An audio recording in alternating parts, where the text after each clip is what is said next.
You know, it's kind of funny that 1408 is a movie about a haunted hotel room, time collapsing in on itself, and a man being psychologically dismantled by grief. And yet, the most fascinating part of the entire film, in my opinion, is two men sitting across from each other in an office, quietly negotiating who really has the power. Or at least that's the way it comes across on the surface. But there is a filming technique that may escape the mind of the average viewer, and although you see it, you don't really pay attention to it. And we'll get more into that here in just a second. During this entire scene, there's a verbal and visual psychological war unfolding between Mike Enslin, played by John Cusack, and Gerald Olin, played by Sam Jackson, that's Samuel L. Jackson. Mike is at the Dolphin Hotel to stay in a supposedly haunted hotel room, so he can have something to write about for his next horror novel, and Gerald is legitimately trying to save Mike from himself. But by the end of this scene, Mike will choose to move forward with spending the night in room 1408 against the warnings Gerald has so carefully and desperately tried to deliver. See you tomorrow, Mr. Enslin. Please, don't do this. I'll call you about those Knicks tickets.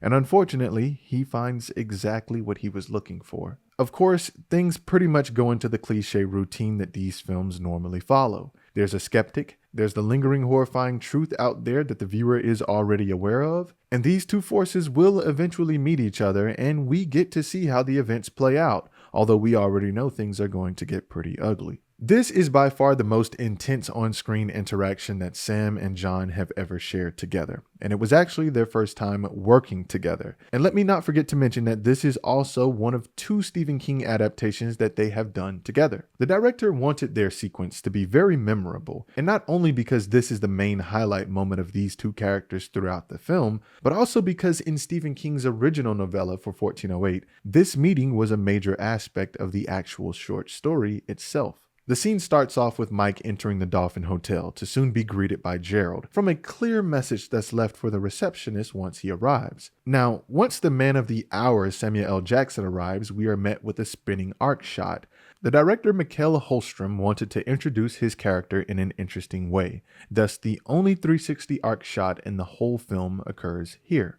Now, I just want to expand a bit here on why a 360 arc shot was such a clever use of the camera in this moment. A 360 arc shot is a cinematic technique where the camera orbits completely or significantly around a subject, maintaining a consistent distance while keeping the subject central in the frame. It's often used to create heightened emotions, intense dizzying effects, or reveal surroundings, but that's not all. See, when the camera arcs around a character, it can visually trap them, almost like the world is closing in. That pivot in perspective can mirror a shift in power or a character feeling cornered, almost like there's nowhere to escape. It's a clever way to visually signal a power shift or a moment of entrapment. And interesting enough, this is the only time this shot was ever used in this film, and it ironically happens once Mike enters the Dolphin Hotel.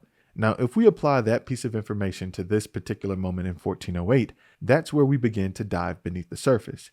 This technique used in this moment visually foreshadows Mike's soon-to-be mental state. As the camera circles, it subtly mirrors how Mike's sense of control starts to slip. Olin's presence marks the moment where reality begins to spin away from reason. And tough comments like these from Mike that happens later on. Do you know why I can stay in your spooky old room, Mr. Olin? Because I know that ghoulies and ghosties and long-legged beasties don't exist.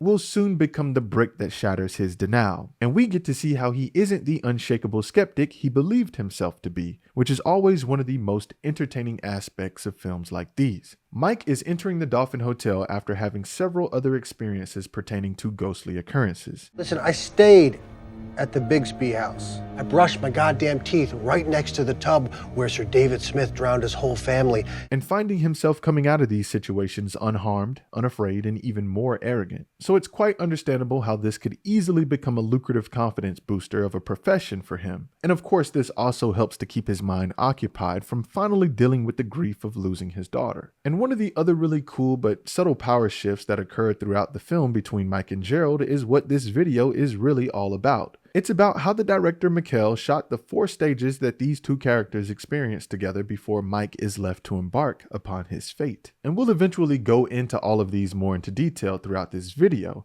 but the first stage is bribery, and how Gerald tries to bribe Mike, attempting to kill him with kindness to a certain extent. I appreciate the bribe, but I intend on staying in that room. Stage 2 is fear. He tries to scare Mike away, and also Gerald not wanting to clean up the mess that comes with Mike staying in room 1408. Then we have stage 3, the recognition and empathy stage, the stage where Gerald attempts to connect with Mike to hopefully bridge the gap and come to a common understanding. And last but not least, we have stage 4, the final plead, which is the last time that Gerald and Mike will see and interact with each other on screen for the rest of the movie, unless you count the deleted scenes, which we are not. Now, although these stages do intertwine and begin to pour into each other throughout Gerald and Mike's interaction with each other, there are prominent points in time where it's undeniable, and the director made specific and intentional blocking adjustments to make this clear. Stage 1, which is where the bribery begins, once again, ironically enough, during the 360 arc shot. Dinner reservations, theater tickets, maybe a Knicks game, anything. Just tell me I am at your service. Well, if I can just get the key to 1408, I can get out of your hair. Oh. Gerald offers dinner reservations, theater tickets, Knicks game tickets, and even offers to upgrade Mike to a penthouse suite. But of course, Mike denies and only requests the key to 1408. We were thinking of upgrading you to a penthouse suite.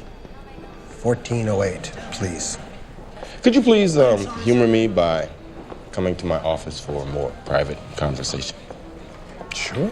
Once he's invited to Gerald's office for a more private conversation, the bribery continues, where he's offered an $800 bottle of cognac. Now, the cognac bottle in this movie represents many things. It is what is known in film as a multivalent or dynamic symbol. See, first, the cognac bottle is used as a superficial, expensive bribery tactic by Gerald to persuade Mike not to stay in the room. From there, once he's trapped in the room, he uses it to self-reflect on his life and how he struggled with alcohol addiction to numb the pain of losing his daughter. And then finally, it plays one more role of destruction, being used as a Molotov cocktail to destroy 1408, sacrifice himself, and be reunited with his daughter in the afterlife, specified by the director's preferred ending, since the film does have multiple endings. The cognac bottle throughout the film is almost like a character in itself, and the many forms it takes sort of mirrors Mike's journey as a whole. And if that wasn't already enough details about the symbolism behind the cognac bottle, then how about the fact that it's labeled Les 5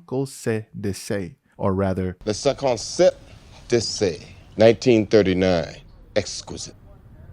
About 800 a bottle when you can find it. Now, as always, this is a detail that you just wouldn't pay attention to just casually watching this film, because, well, why would you? Sam Jackson just held up an expensive bottle of liquor and said a really fancy name that on the surface just seems like another way to drive the point home to the viewer that this is some very expensive shit. But once again, if we dive beneath the surface and take a closer look, we can see that this is just another form of foreshadowing that the director is trying to hide in plain sight. Then once Gerald reveals in this moment that there have been 56 deaths in total in room 1408. All told, there have been 56 deaths in 1408.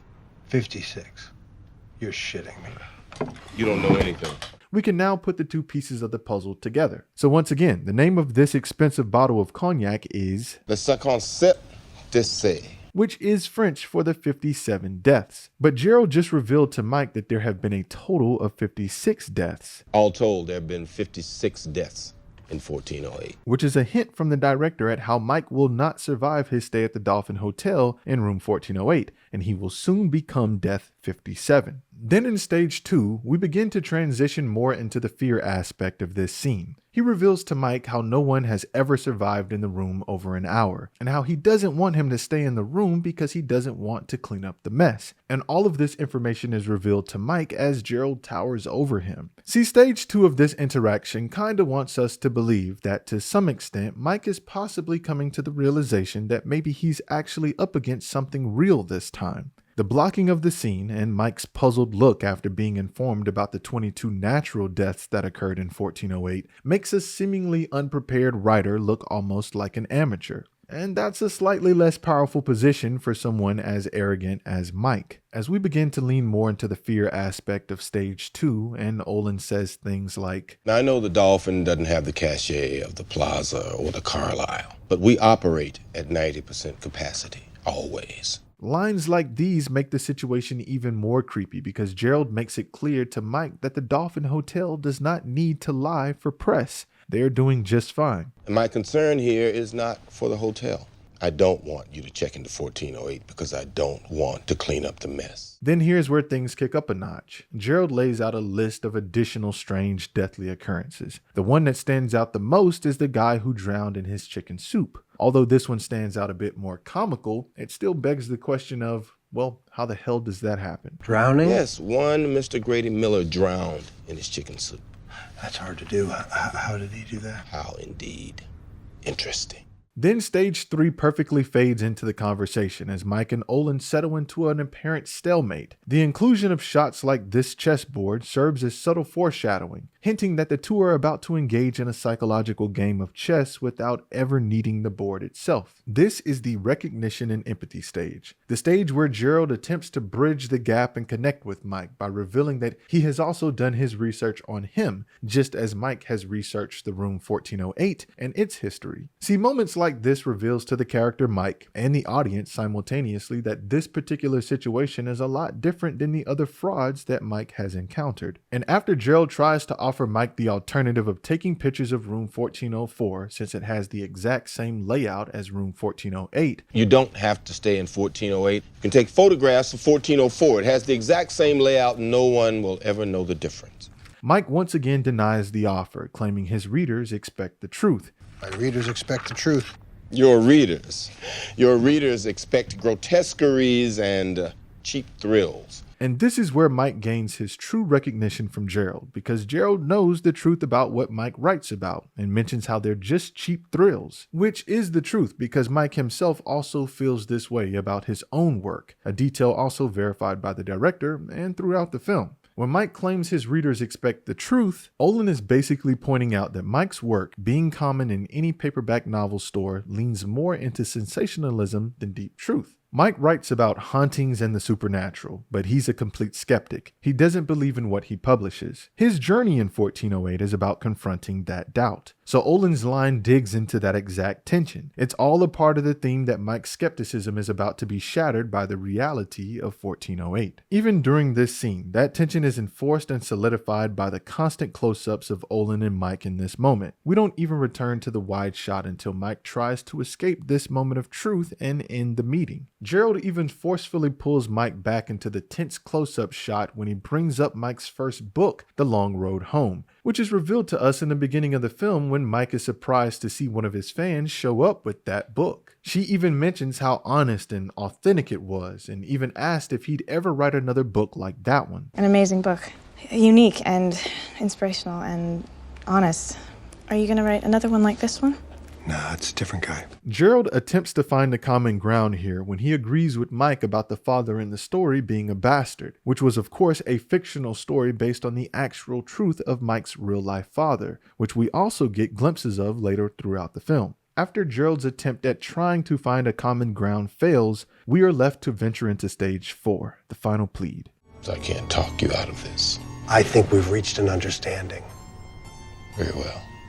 The final plea is basically all previous stages combined as one. After Mike's final refusal to be bribed, frightened, or reasoned with, this shot is what kicks off the final goodbye. This is what is known as a reverse insert shot or a subjective reverse shot. It emphasizes that the camera is placed in an unusual or unexpected position, as though from the point of view of an object or a space rather than a person. And this visually narrates a couple different things to the audience. Well, first, it displays to us how the key for 1408 was purposely placed in a hard-to-reach area. It required a step ladder and it was left far from the opening of the key cubby so someone would have to really reach for it. Next, the reverse insert shot almost personifies the key, as if it's looking back at Gerald from inside the cubby. It's like the camera is saying, this key has been waiting here, untouched and forgotten. It depicts it as more than just an object. It's a symbol of something ominous and long neglected. It gives emotional weight to what might otherwise be a simple action. But Mike is given a traditional literal key, and once again discovers a new detail about 1408. And that's the fact that electronics don't seem to work there. That's a nice touch. It's antique-y. We have magnetic cards also, but electronics don't seem to work in 1408. Hope you don't have a pacemaker. Just more warning signs before the last goodbye. Even on the elevator, he asked Gerald a very reasonable question, which I'm always happy when I see films ask the obvious questions that they know the audience is curious about, to make things seem a little bit more realistic. Why don't the owners just close the room? The Usador Corporation prefers to pretend there's no problem, just as they pretend there's no 13th floor.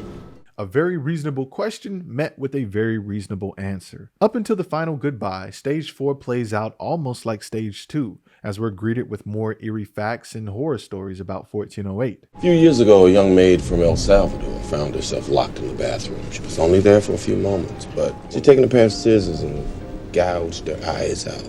And then Mike is left to meet his doom. But Gerald tries just one more time.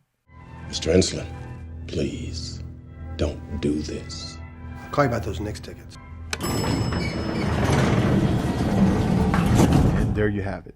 But before everything goes this far and we say goodbye to Gerald, there's a fun shift in power dynamics between stages 1 and 3, which primarily takes place in Gerald's office. Now, let's take a second look at those stages as I point out the one detail that most viewers might miss while watching this scene. During stage 1, the bribery stage, Mike and Gerald are leveled and standing in the frame. This visual displays how bribery is a form of persuasion, where no one necessarily wants to come off as being more powerful than the other. At least that's the case in this particular context. Then there's the blocking we primarily notice in stage 2, the fear stage, where Mike is mainly seated. Gerald provides an info dump along with some details that Mike was unaware of. He even walks over and hovers over Mike in the chair to drive the point home. Gerald is consistently in the position of power during this time, although it's mainly Mike just playing along and not truly persuaded by anything Gerald says. But of course that's not truly revealed until later on in the scene. And even in stage 3, during the recognition and empathy stage, they are once again both standing. Because just like in stage 1, trying to find a common ground in this instance is still a form of bribery. So once again, they both still occupy the same space at this point during their interaction. And by the time we reach that final moment, the balance has already been decided, but just not in the way that Mike thinks. But every stage of that conversation has quietly stripped that control from him piece by piece. See, what makes this scene so powerful isn't just the dialogue. It's how the camera, the blocking, and even the smallest objects all work together to show us the truth before the story ever says it out loud. Because 1408 was never really about Ghost. It was about a man stepping into something that he was already trapped inside of, and it was already hinted at by scenes like these.